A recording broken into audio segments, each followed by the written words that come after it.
विराट कोहली, आप सब तो जानते होंगे कि क्रिकेट के बेताज बादशाह विराट कोहली। क्या विराट कोहली को किंग इसलिए कहा जाता है कि वो एक मास्टर क्लास शॉट मारता है और वो अच्छा बैट्समैन है। क्या आपको पता है कि वो एक महीने में कितना कमाता है? वो एक मैच की फीस कितनी लेता है? क्या आपको पता है कि वो एक मैच से कितना कमाता है? क्या आपको पता है कि उसे महीने की सैलरी कितनी मिलती है? क्या आपको ये पता है कि वो एक इंस्टाग्राम पे पोस्ट छोड़ने के कितने पैसे लेता है? क्या आपको ये पता है कि वो एक ट्वीट करने से कितने पैसे लेता है?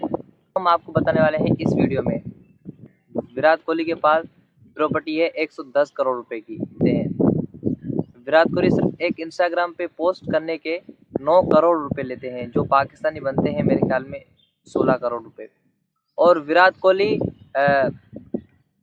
ट्विटर पे पोस्ट के लिए एक पोस्ट जो अपलोड करता है, जो कुछ न कुछ लिख के या इसके बारे में या उसके बारे में जो पोस्ट लिखता है, वो सिर्फ उस पोस्ट के 2 करोड़ 50 लाख रुपए चार्ज करता है, जो पाकिस्तानी 5 करोड़ रुपए बनते हैं।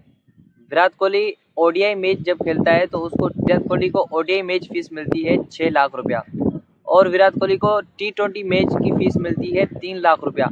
उसकी माहाना सैलरी है, एक मंथ की सैलरी है 7 करोड़ रुपए जी।